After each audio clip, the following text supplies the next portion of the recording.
पहले उन प्रश्नों को ले लेते हैं, तो थोड़ा ऑर्गेनाइज तरीके से चलेंगे आज। बाबा ने इस मुरली में कौन कौन से प्रश्न पूछे हैं? पहला तो बाबा ने पूछा, अपने श्रेष्ठ भाग्य की स्मृति सदा इमर्ज रहती है।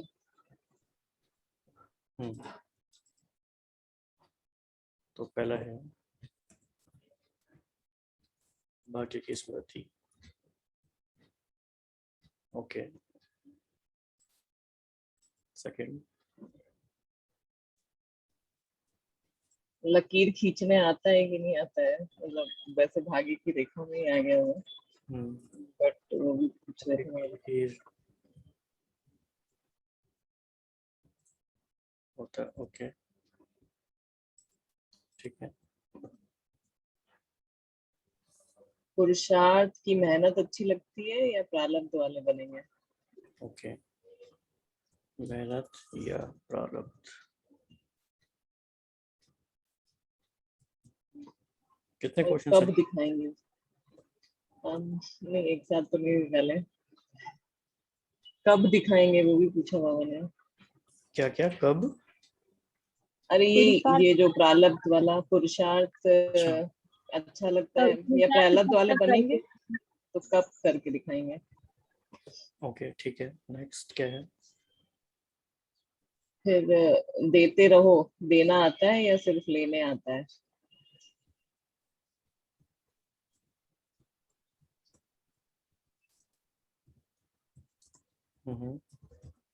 खजाना भरपूर है, गुणों से भरपूर है, शक्तियों से भरपूर है।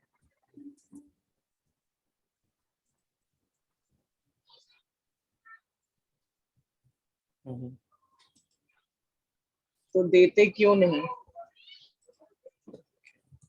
अपने लिए छिपा कर रखा है क्या?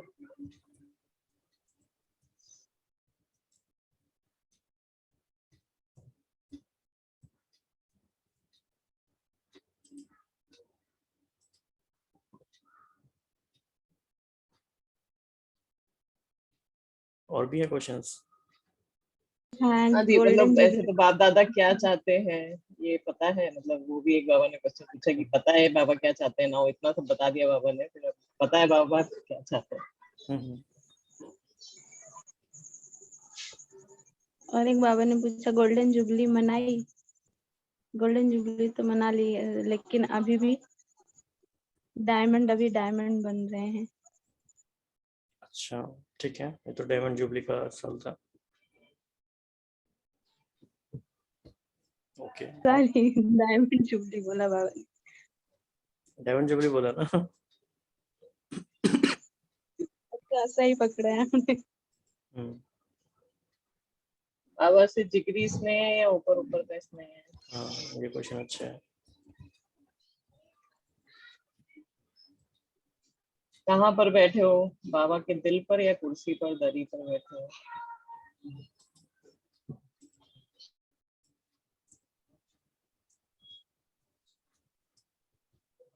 डेट फिक्स की है?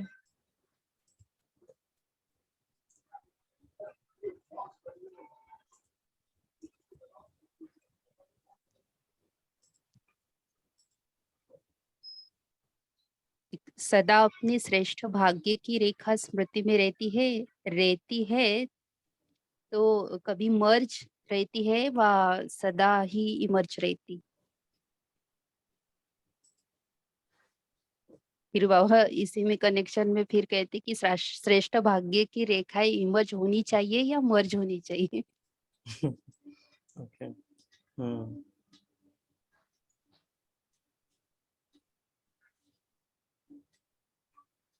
ठीक है। और हो गए? ठीक है, कोई होगा तो बाद में देख लेंगे। आज की मुरली से कौन कौन से स्वमान हम निकाल सकते हैं? और भी कोई इस तरह की हेडिंग बना सकते हैं रिलेवेंट, तो आप बता दीजिए। चेकिंग के पॉइंट्स कौन कौन से हैं? एक मनोबल से रिलेटेड बातें बताइए। ओके, तो इसे हम मनसा सेवा में रख सकते हैं या थीम्स में रख लेते हैं, क्योंकि आज की मुरली की एक थीम होगी मनोबल। और एक है साक्षात स्वरूप। साक्षात्कार अलग बात है, साक्षात स्वरूप।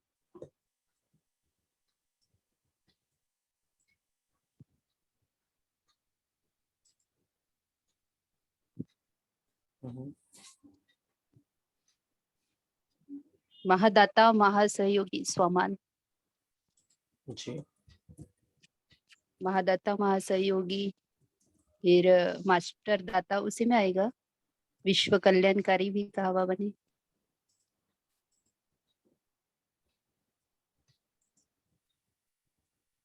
साक्षात देवी देवता, ये भी। पूज्यपन।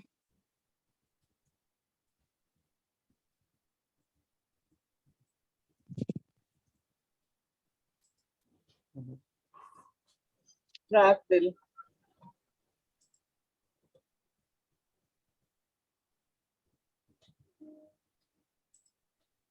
श्रेष्ठ, भाग्यवान,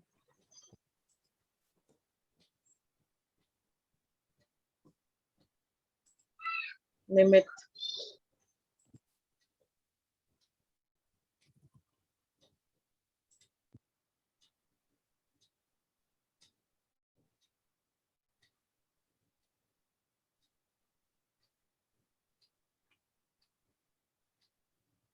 संगम युगी श्रेष्ठ आत्मा।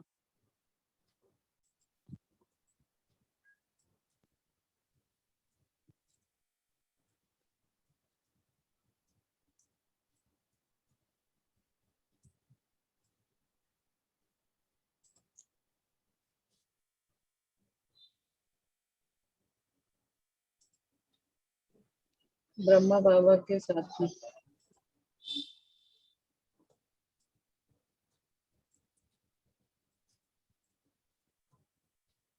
रहम दिल।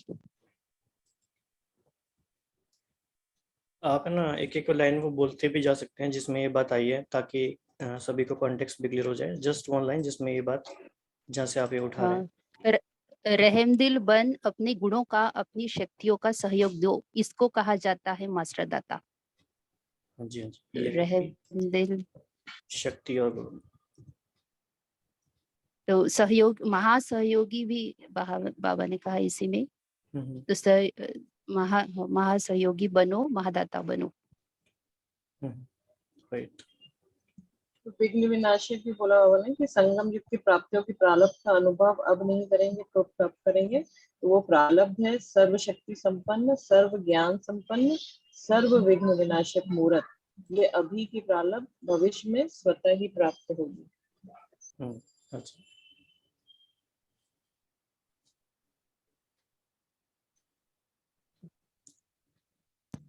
फरिश्ते, बाप दादा ने सारे फरिश्तों को, विदेश के भी और भारतवासियों को भी हाजिर नाजिर जानकर नदी चला रहे हैं।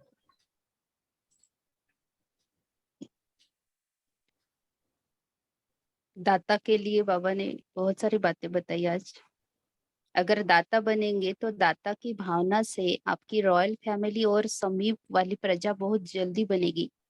वह लोग तो इंतजार कर रहे हैं, सिर्फ सदा दाता बनने की देरी है, महान सहयोगी बनने की देरी है।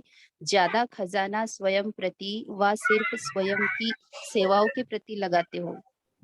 तो बाबा ने कहा महान दाता बन, बेहद के दाता बन, वर्ल्ड के गोले पर खड़े हो, बेहद की सेवा में वाइब्रेशंस फैलाओ। विश्व राजा बनना है, सिर्फ जोन के या अपने अपने ड्यूटीज के सर्किल के राजा नहीं बनना, विश्व कल्याणकारी हो। अभी बेहद में जाओ, बेहद में जाने से हदों की बातें स्वतः ही समाप्त हो जाएगी। मनोबल बहुत श्रेष्ठ बल है। इसके बाद मनोबल का पैराग्राफ है, पढ़ना है क्या? हाँ जी, हाँ जी, पढ़ दीजिए। मनोबल बहुत श्रेष्ठ बल है, उसको यूज नहीं करते हो। वाणी संबंध संपर्क उससे सेवा में बिजी रहते हो। अब मनोबल को बढ़ाओ। बेहद की सेवा जो अभी आप वाणी या व संबंध सहयोग से करते हो, वह मनोबल से करो। तो मनोबल की बेहद की सेवा अगर आपने बेहद की वृत्ति से मनोबल द्वारा विश्व के गोले के ऊपर ऊंचा स्थित हो, बाप के साथ परम धाम की स्थिति में स्थित हो, थोड़ा समय भी यह सेवा की, तो आपको उसकी प्रारब्ध कई गुना ज्यादा मिलेगी। फिर अंतिम सेवा यही मनसा व मनोबल की सेवा है। इसका अभ्यास अभी से करो। अब तो करना ही है, ये तो पास्ट की मुरली है। चाहे वाणी द्वारा व संबंध संपर्क द्वारा सेवा करते हो, लेकिन अब इस मनसा सेवा का अभ्यास अति आवश्यक है। साथ साथ अभ्यास करते चलो।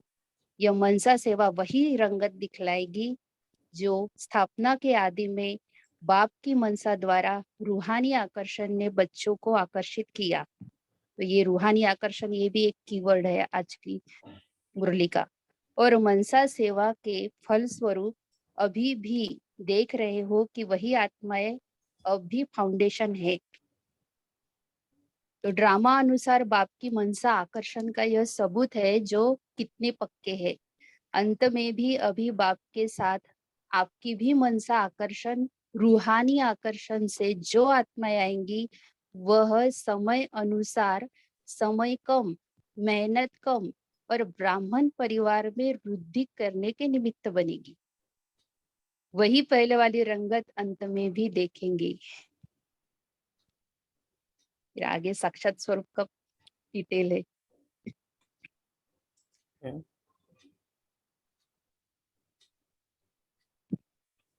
पढ़ सकते हैं। जैसे आदि में कोई पढ़ते हैं क्या? हाँ, आप जैसे आदि में ब्रह्मा जी पढ़ सकते हैं आप। जैसे आदि में ब्रह्मा बाप को साधारण न देख कृष्ण के रूप में अनुभव करते थे। साक्षात्कार अलग चीज है, लेकिन साक्षात स्वरूप में कृष्ण ही देखते, खाते पीते चलते थे। तो स्थापना में एक बाप ने किया, अंत में आप बच्चे भी आत्माओं के आगे साक्षात देवी देवता दिखाई देंगे। वह समझेंगे ही नहीं कि यह कोई साधारण है, वही पूज्यपन का प्रभाव अनुभव करेंगे। तब बाप सहित आप सभी के प्रत्यक्षता का पर्दा खुलेगा। अभी अकेले बाप को नहीं करना है, बच्चों के साथ प्रत्यक्ष होना है। जैसे स्थापना में ब्रह्मा के साथ विशेष ब्राह्मण भी स्थापना के निमित्त बने, ऐसे समाप्ति के समय भी बाप के साथ साथ अनन्य बच्चे भी देव रूप में साक्षात अनुभव होंगे। इसके लिए यही जो आज सुनाया कि अभी से प्रालब्ध स्वरूप में स्थित रहो, ये प्रालब्ध स्वरूप भी थीम है आज की। तो छोड़ो छोटी छोटी बातों को, अब ऊंचे जाओ, विशेष प्रालब्ध स्वरूप का साक्षात्कार स्वयं भी करो और कराओ। समझा? तो इसमें शिवान दीदी जी हमेशा कहते हैं कि अभी स्वमान ऐसा लेना है कि मैं सत्ययुगी देवता हूँ। कर्म भले कितनी ही साधारण हो, लेकिन हमारी स्थिति ऊंची हो, हमारी स्थिति द्वारा उनको साक्षात स्वरूप का साक्षात्कार हो। जो ये बात बाबा कहते हैं प्रालब्ध स्वरूप, इसका और कोई शेयर करना चाहेंगे? इसका क्या मीनिंग है? मतलब बाबा का शुरू से एम्फेसिस किस बात पे था पूरी मुरली में? तो प्रालब्ध स्वरूप, जैसे सतयुग को भी कहते हैं कृतयुग, मतलब कि हमें वहां जाकर कुछ करना नहीं है, सब कुछ किया हुआ है। जैसे कहते हैं कि वो फार्मर को भी वहां पे हल नहीं चलाना है, वो धरनी तैयार है, सिर्फ बीज डालना है। तो इसी तरह प्रालब्ध स्वरूप मतलब हम आज ही वो चीज हमें आज ही अचीव हो गई, मतलब हमको जितना मेहनत करनी थी वो सब कंप्लीट हो गया और हमारे सामने अब सिर्फ और सिर्फ उसका रिजल्ट स्वरूप हम खुद बन जाए कि हमने जो संकल्प किया और वो सिद्ध हुआ। इसमें बाबा का भाव ये है कि हम अभी बाबा से शक्तियां गुण आदि ले रहे हैं, हमें ऐसे भाव भी आता है मन में कि मेरे पास तो सब शक्तियां नहीं या गुण नहीं, लेकिन बाबा कह रहे हैं कि ऐसे समझो कि आपके पास है और दाता बन के दो, तो आप ऑटोमेटिक अभी वो समय नहीं रहा है कि हम संपूर्ण हो जाएंगे फिर हम देंगे। तो बाबा का भाव इसमें ये है कि आप दाता बन जाओ, बाबा से लेकर देना शुरू कर दो, तो वो प्रारब्ध का स्वरूप बन जाओ। हम पुरुषार्थ का स्वरूप बन के देते हैं, तो बाबा ने कहा है पुरुषार्थ के बजाय प्रारब्ध का स्वरूप बन के देना है। दोनों में फर्क है बात।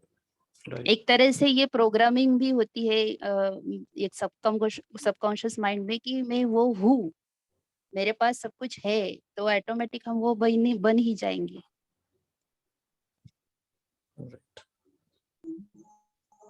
दूसरा ये भी है ना कि बाबा भविष्य के ऊपर नहीं रहना है।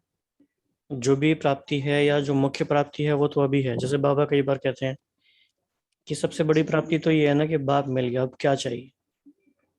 सतयुग तो बोनस है, वो मेन प्राप्ति नहीं है, वो हमारा फोकस नहीं है। सारी गुण शक्तियां सर्व संबंध तो अभी प्राप्त है। तो वर्तमान में जो प्राप्ति है उसके स्मृति स्वरूप होना भी प्रारब्ध स्वरूप है। हाँ जी, कुछ कह रहे थे और?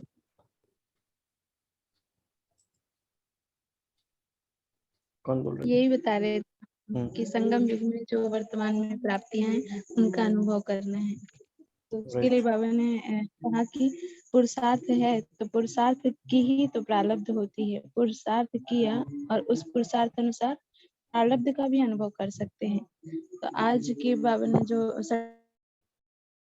पर्सनल मुलाकात में कहा कि जो कर्म योगी आत्मा है सदा कर्म का प्रत्यक्ष फल स्वतः ही अनुभव करेंगी। वो प्रत्यक्ष फल क्या है? खुशी और शक्ति, है ना।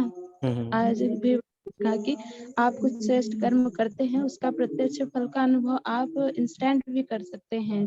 जब आप कोई श्रेष्ठ कर्म करते हैं तो उससे खुशी भी मिलती है और शक्ति भी मिलती है और उन आत्माओं की दुआएं भी मिलती हैं।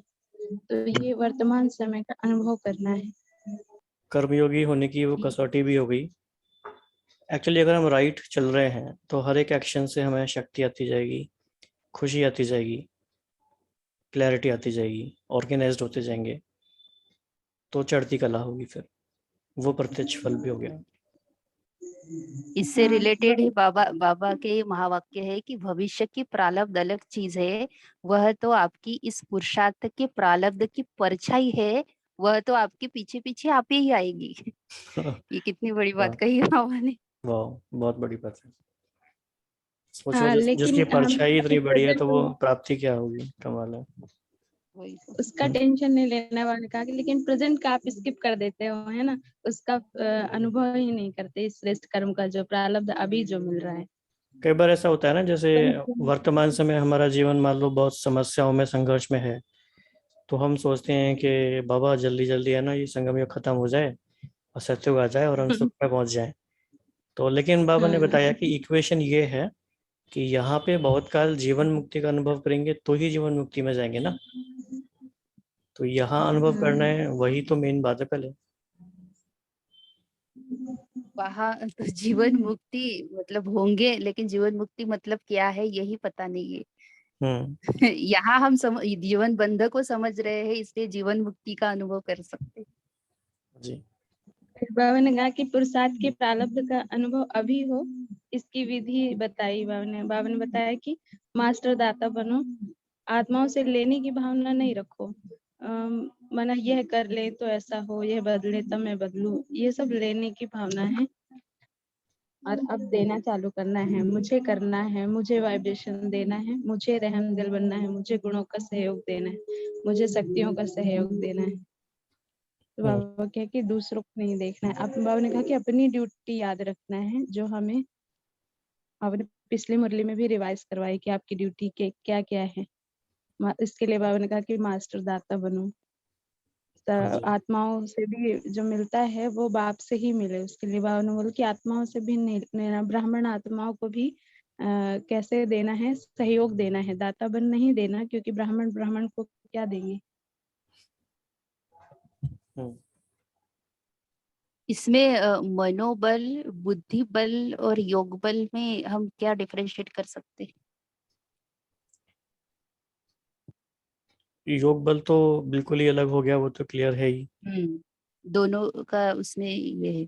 मनोबल और बुद्धि बल में अगर, हाँ जी, मनोबल को बाबा ने मनसा सेवा का, और बुद्धि बल जो हम बुद्धि से करते होंगे, बुद्धि लगा के करते होंगे,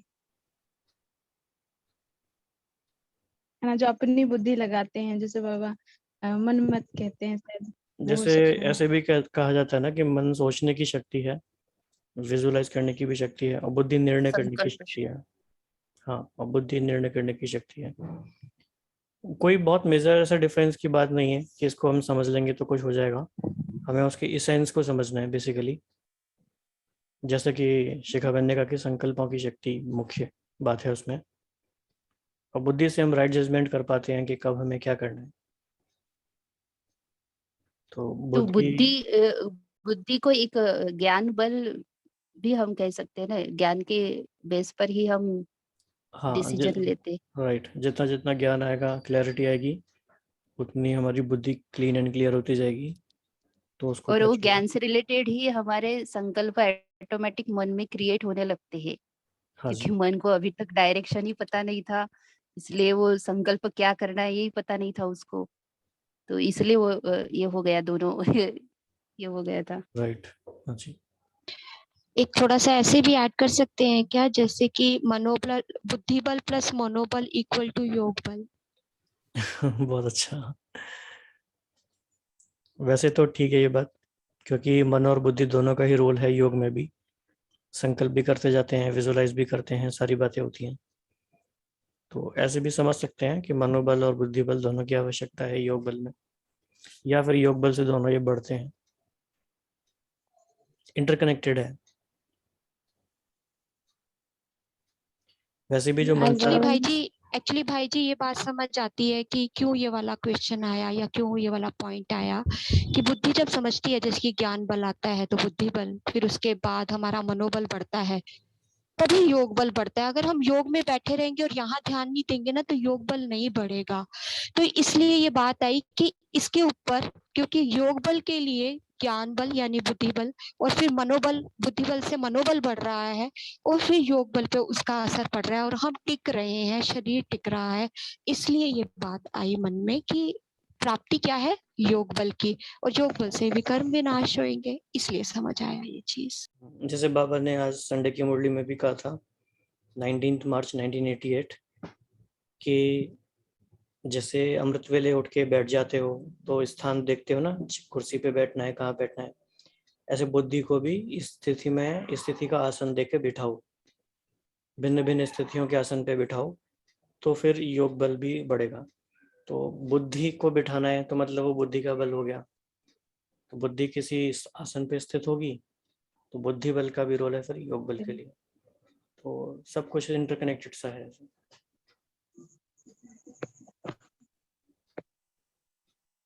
आज की मुरली भी और आज सही है। हाँ जी, हाँ जी। आज मैंने कहा कि सर से पैर तक देखो, बाबा को तो दिखती हैं श्रेष्ठ भाग की रेखाएं, आपको नहीं दिखती हैं। मस्तक पे चमकती हुई ज्योति की रेखा, नैनों में देखो स्नेह और शक्ति की रेखाएं स्पष्ट है। बाबा ने जैसे पूछा भाग्य की लकीर खींचना, बहुत अच्छा तो बाबा क्वेश्चन ने है। कैसे खींच सकते हैं, हमें आता है भाग्य की लकीर खींचना? उसे स्पष्ट भी किया ना, भाग्य की लकीर माना किससे खींच पुरुषार्थ से। सकते, पुरुषार्थ से और श्रेष्ठ कर्मों की कलम से। लेकिन उसके लिए कहा कि लेकिन समय के अंदर खींच सकते हो, जिसको जितनी लंबी लकीर खींचनी है वह स्वयं ही खींच सकते हो, बाप ने कलम आपके हाथ में दे दी है। तो विद इन टाइम लिमिट खींची करना है, है। खींची है या खींचना नहीं आती है ये सभी को आती है, ये पूछा। जब खींची या है या हम खींच खींचना लेते भी हैं नहीं आती। और फिर जिसको मर्जी आती है वो आके मिटा के चला जाता है। हम्म। ऐसा तो नहीं हो सकता, ये बहुत बड़ी बात है देखा जाए तो ये दुनिया खींचनी में। नहीं आती, इस पर भी हम चिंतन कर सकते। खींचना नहीं आता मतलब कभी कभी हम कॉन्सेप्ट नहीं समझ में आता, या फिर बाबा जो कहते हैं तो उस पर चलने की हिम्मत नहीं होती, या फिर इसके रीजन क्या हो सकते हैं, हमें खींचना नहीं आता, इसका भाव क्या होगा बाबा का? इसका भाव यही है ना, हम आज मैं हाँ जी। आज मैं यही सोच रही थी कि श्रेष्ठ भाग की लकीर कैसे, मतलब श्रेष्ठ कर्मों द्वारा खींचेंगे, तो बाबा मतलब क्या सिखाना चाहते हैं। फिर अपने यहाँ संकल्प आया कि ब्रह्मा बाबा ने भी तो श्रेष्ठ भाग्य बनाया है, तो क्या लकीर खींची होगी उन्होंने। तो देखा कि उन्होंने सिर्फ इसमें फोकस रखा कि मुझे सिर्फ श्रेष्ठ कर्म करने हैं, मिटाने वाले तो कितने आए है ना, कि इन्होंने विघ्न डालने की भी कोशिश की, कितने तो यज्ञ में विघ्न आए, कितने बच्चों ने साथ भी छोड़ दिया, लेकिन उनका फोकस सिर्फ ये था कि मुझे अपनी लकीर खींचनी है, यानी श्रेष्ठ कर्म करते जाना है, कहीं इधर उधर किसी से कंपेयर भी नहीं करना से करे, कुछ भी नहीं, सिर्फ फोकस रखना है अपने भाग्य की लकीर पे। तो ब्रह्मा बाबा हमारे सामने उदाहरण है, अगर कभी सोचे तो। हाँ, लेकिन कहने में तो बहुत आसान है ये, लेकिन हर पल अटेंशन रखना, हर दिन अटेंशन रखना, हर घंटे अटेंशन रखना। कहने में सच में बहुत आसान है, करने में सच में कठिन है, लेकिन कर सकते हैं अगर बाबा की ये लाइन याद रहे, या लाइन अगर भूल जाते तो बाबा कहते एक्चुअली बाबा ने लकीर कहा है, तो लकीर कहीं पे भी खंडित होती नहीं, वो कंटिन्यू रहती है। अगर बीच बीच में वो ये हो जाए तो उसको लकीर ही नहीं कहेंगे। तो ये कंटिन्यूएशन ऑफ पुरुषार्थ और कांस्टेंट अटेंशन और वो समर्पण भाव, वो ये सब कंसिस्टेंसी इम्पोर्टेंट है इसमें, पुरुषार्थ में वो भाव है बाबा का, Right. सदा चढ़ती कला।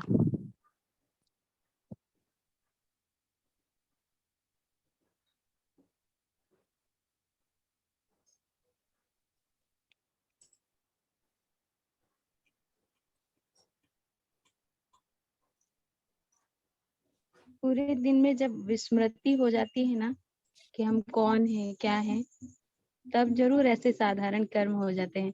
लेकिन जब स्मृति में रहते हैं हम, पूरा दिन याद रहता है कि हम कौन हैं, बाबा कितना सम्मान से बोलते हैं, है ना, हमें नए नए सम्मान देते हैं, आप विश्व कल्याणकारी वरदाता, आधार मूर्त उद्धार मूर्त। तब हर कर्म में ध्यान रहता है, अटेंशन भी रहता है और श्रेष्ठ भी होते हैं। लेकिन जब विस्मृति हो जाती है तब नॉर्मल साधारण कर्म में आ जाते हैं, वही चीज साधारण हो जाती है। हाँ जी। ये पुरुषार्थ इसे पढ़ने को कितना सिंपल रखता है कि बाबा कहते पुरानी स्मृतियां, पुराने संस्कार की रेखाएं मर्ज हो जाती है। कभी भी पुराने संस्कारों की रेखाएं व पुरानी बातों के स्मृति की रेखाएं इमर्ज नहीं हो, मर्ज हो। और ये बाबा कहते कि जहाँ श्रेष्ठ भाग्य की रेखाएं इमर्ज है, वहाँ पुरानी रेखाएं इमर्ज होना असंभव है। तो हमें पता भी है ये श्रेष्ठ भाग्य का मतलब, लेकिन फिर वो इमर्ज क्यों नहीं रहता?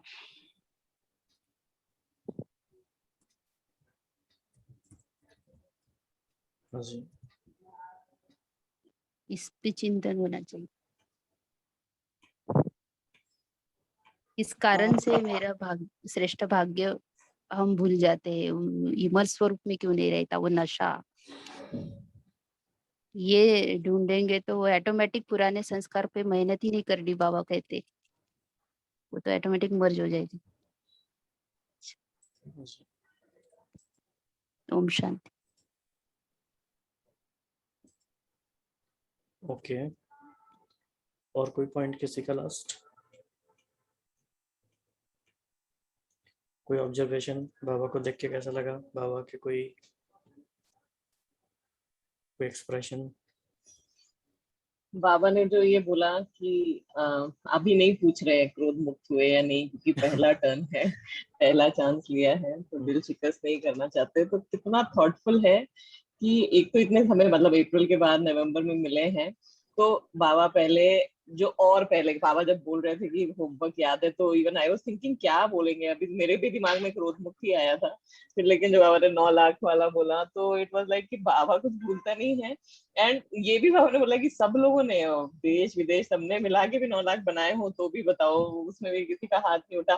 तो एक वो कंसिडरेशन कि हाँ अभी अभी आए हैं, बच्चों को इतना ओवरलोड नहीं करना है, लेकिन स्टिल रिमाइंडिंग कि तुम लोग अभी बाकी है बहुत सारा काम। कितना सीखने वाली बात है ये। अच्छा है। ओके, ओम शांति। क्रोध का भी बाबा ने पूछा नहीं, बाबा कहते रिजल्ट पता है। तो बाबा ने कह भी दिया डायरेक्टली। जी।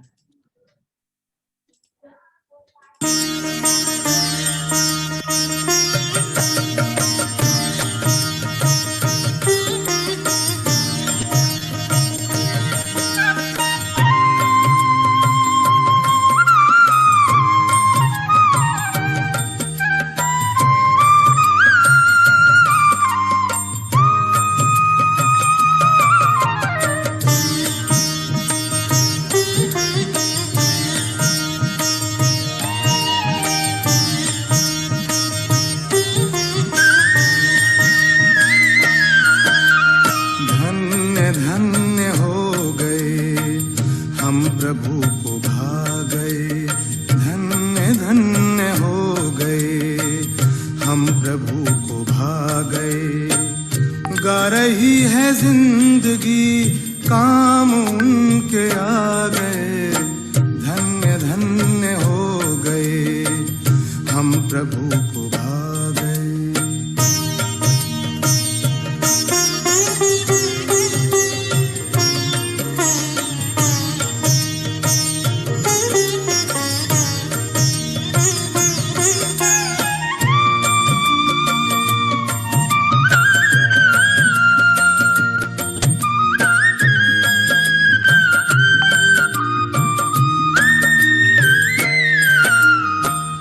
आपने ख्याल किया स्वर्ग का सृजन करूं, ऐसे काम के लिए किसको अपने संग लूं। आपको हम पा गए, आप हमको पा गए। धन्य धन्य हो गए, हम प्रभु को भा गए। धन्य धन्य हो गए, हम प्रभु को भा गए।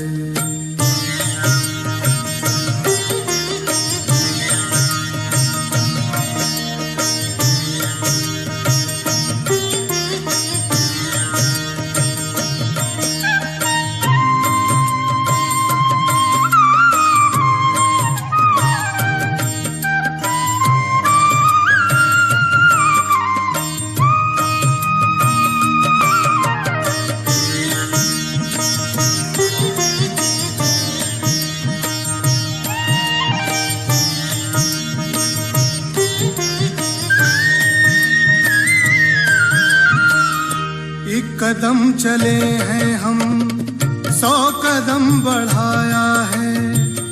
एक बार बाबा कहे, अपार प्यार पाया है। मीठे मीठे बच्चे कहे, हमारे दिल पे छा गए। धन्य धन्य हो गए, हम प्रभु को भा गए। धन्य धन्य हो गए, हम प्रभु को भा